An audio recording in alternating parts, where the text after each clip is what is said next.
Alright, so these ones are pretty straightforward in Calculus B when we're talking about inverse trig functions part 2.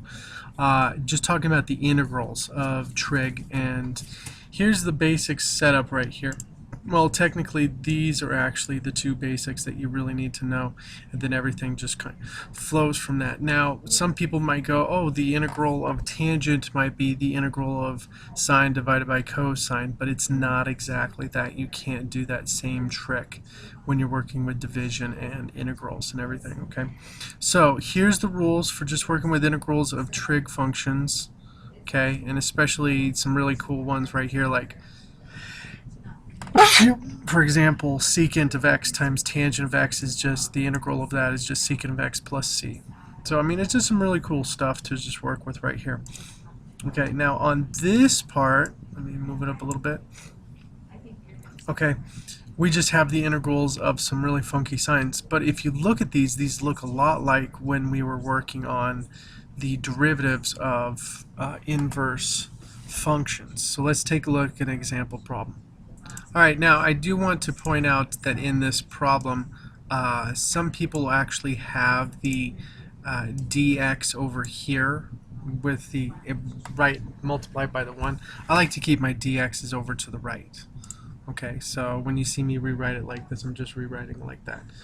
Okay, so what we're going to do is we're going to actually simplify the bottom portion, because if you notice it doesn't look anything like the top. So let's simplify, or these top functions up here. Okay, so to truly understand what I did here in going from 8x minus x squared to 16 minus x minus 4 squared, I just completed the square on the bottom. So I factored out a negative in the first step, and then I completed the square by adding 16 and minusing 16. And then when I brought out the negative 16, it became positive because I have to multiply it by negative. Okay, and then I moved the 16 in front, and then I had this. Okay, so this is technically going to be your a squared, and this is going to be your b squared. So your a is going to be 4, and your b squared, or your b, is going to be x minus 4.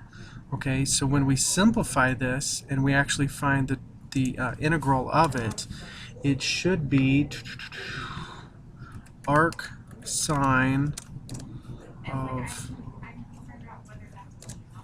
x minus 4 divided by 4 plus c. And voila, you're all said and done. So sometimes you might have to complete the square on the bottom to actually get a truer understanding of how to work with this stuff, okay? All right?